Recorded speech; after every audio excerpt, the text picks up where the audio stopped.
hay una parte, Jorge, del acta que me parece que es interesante leerla porque marca, ¿no?, como la potencia que tenía en ese momento poder plasmar las ideas políticas que estaban como fogoneando a este espíritu de independencia.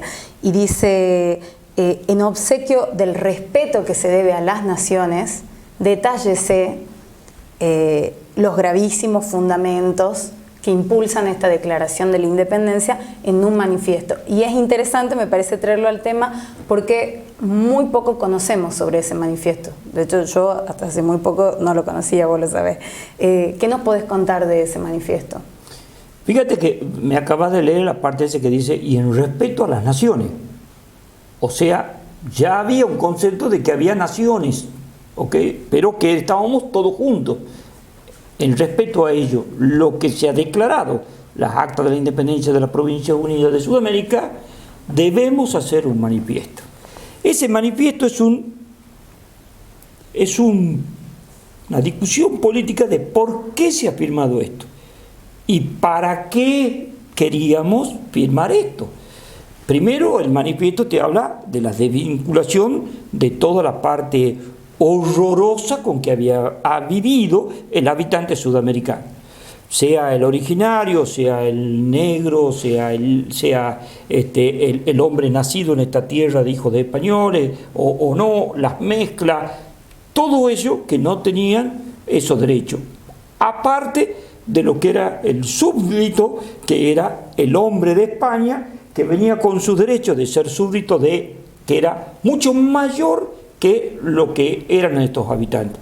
Entonces, las fuerzas que venían estos hombres teniendo con derechos sobre los otros, sobre los propietarios, sobre los hombres que vivían en esta tierra, era para el acta de la independencia.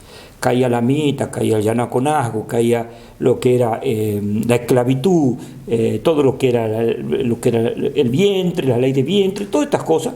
Bien, había que explicarlo en un documento que se llama, sí, nada más y nada menos que lo que es, lo que vos me estás preguntando, un manifiesto político. En ese manifiesto, la primera parte, pero la segunda parte de ese manifiesto, ¿qué intencionalidad tenía y qué había en ese manifiesto?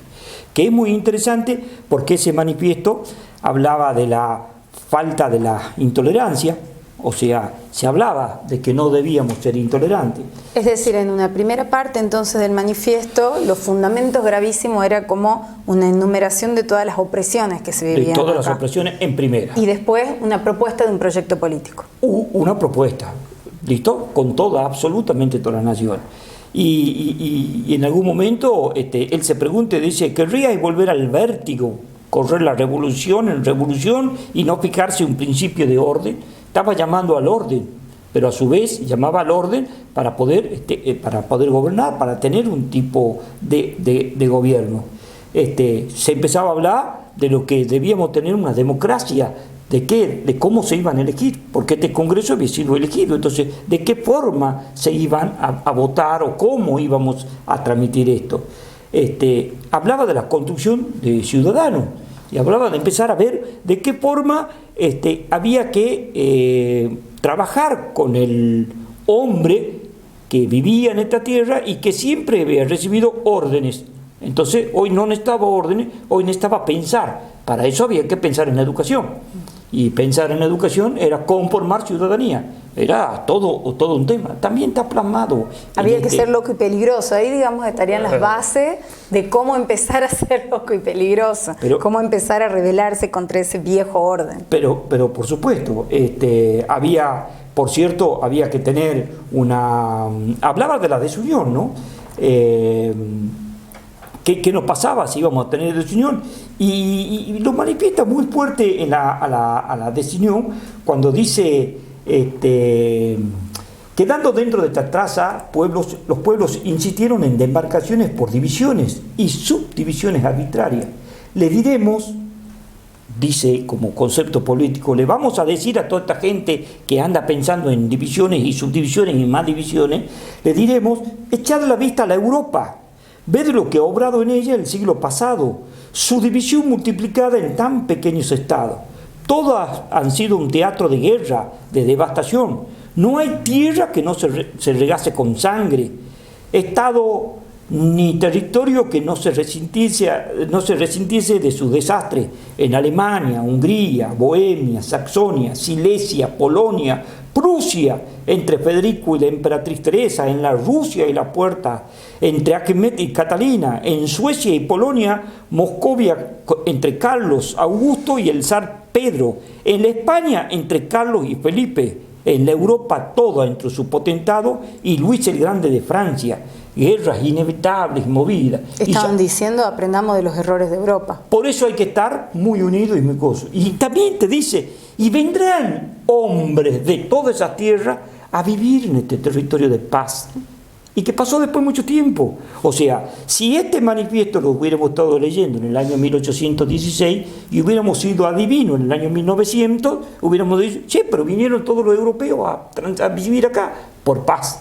Pero a su vez, si lo vemos hoy día, también, porque te habla de la educación, te habla de la construcción de la ciudadanía, te habla de promover el bienestar general, te estaba hablando, te hablaba del bien común, te hablaba de crear, por supuesto, ejércitos, te hablaba de la generosidad del político en el bien común,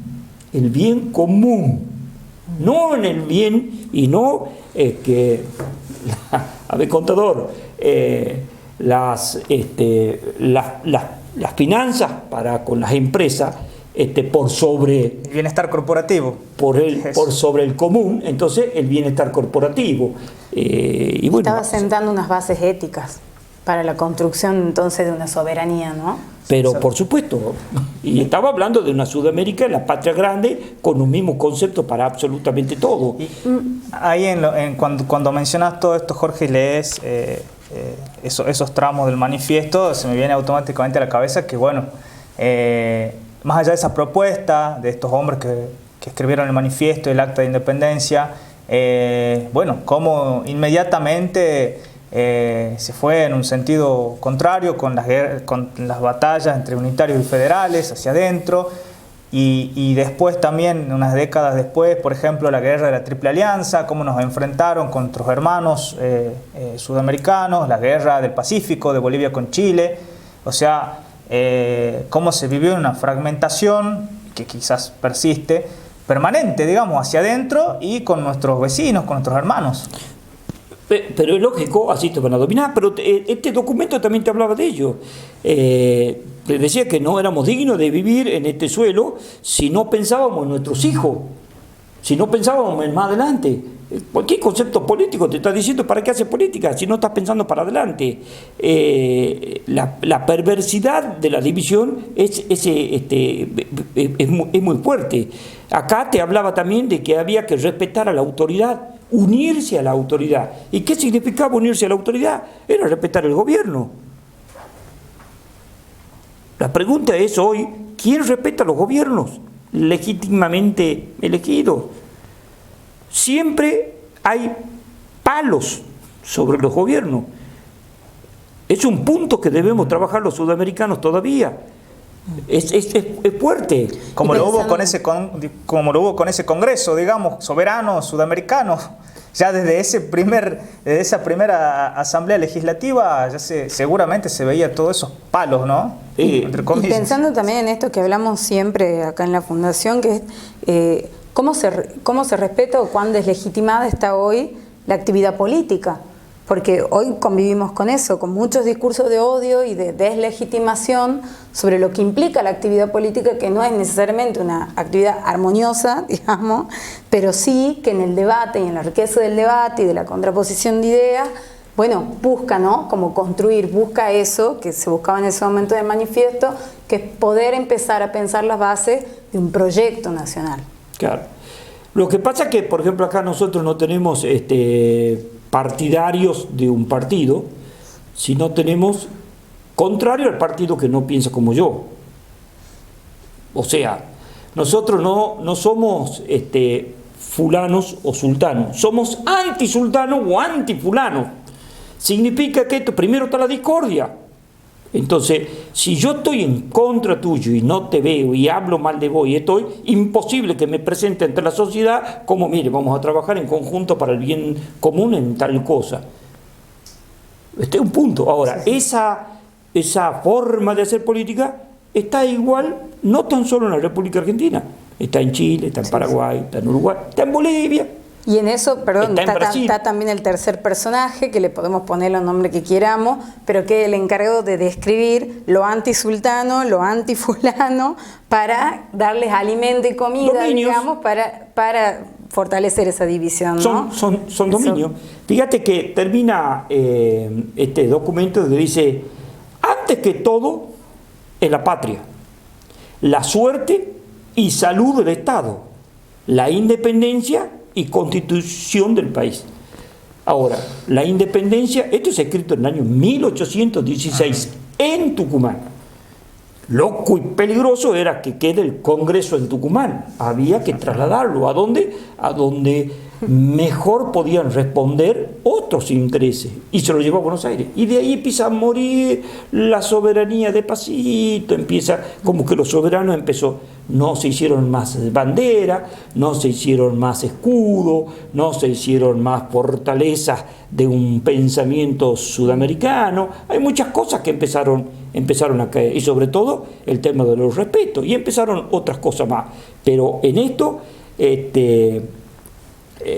por ejemplo, el tema de la independencia. Para vos es loco y peligroso que yo te diga, mirá, después del 1816, que se declaró independencia y que se perdieron las actas y que tuvimos que encontrar copias de las actas, pero a su vez, hasta el día de hoy, pocos saben de que estaba hecho en quechua y en aymara, en dos idiomas que eran los idiomas que hablaban los habitantes sudamericanos. También era desconocido hasta el año 1908, los primeros años del siglo XX, que existía un acta de independencia. Por eso es que empezamos diciendo el programa, ¿qué título ponerle? Claro, si en esos años había que ponerle un título y podía venir cualquier cosa bien, porque ya había existido la República Argentina, porque ya estaban los que habían conformado, en vez del Virreinato del Río de la Plata, un dominio del Río de la Plata sobre otras ciudades. Entonces, todos esos nombres después pueden caber, o un acta, nada más que un acta. ¿Por qué? Porque en el año 1908 o 1907, pero ahí está, hay un señor que se llama secretario de Educación, de que veía que era lo mismo el 25 de mayo que el 9 de julio, que no se conocían los próceres, que no se conocía esto del acta de la independencia. Entonces manda a instruir en todo el territorio de que se pongan láminas sobre el tema de los festejos que iban a tener 2 años después, el centenario de lo que es el centenario de la libertad, y después venía el centenario de la independencia, pero que el pueblo no sabía. Entonces, como el pueblo no sabía, urgente había que trabajar. Bueno, ahí te da la razón por qué el mismísimo Manuel Belgrano, en su fallecimiento, los diarios no habían tomado conocimiento de la muerte de ese gran hombre, y no hubo una posición fuerte de los medios diciendo Manuel Belgrano ha dejado de vivir. ¿Te imaginas que hoy hubiera muerto Manuel Belgrano? En directo en el mundo. Sería directo en el mundo. En ese momento no. Bueno, ¿por qué se había perdido todo eso? Entonces, este es uno de los grandes puntos. Entonces, el Congreso ha pronunciado esto. ¿Qué forma íbamos a tener? ¿Después se ha respetado todo eso? No se ha respetado. Por eso es muy importante leer el acta de independencia y empezar a trabajar sobre la política de lo que era el manifiesto. Y ese manifiesto, por supuesto, habría que también haberlo puesto en los idiomas correspondientes, en aymara y en quechua, para que puedan saber los que no eran nuestros habitantes. Cosa que no está hecho. O sea, si me preguntás, ¿es loco y peligroso terminar el pensamiento de San Martín, Belgrano, el de Ponce de la Muñeca, Güemes, Bernaberao y tantos otros? Y sí, es loco y peligroso. ¿Por qué? Estamos hablando de independencia. Y la independencia no sé a quién le corresponde. Así que, ¿es loco y peligroso este programa? Sí, es loco y peligroso el programa.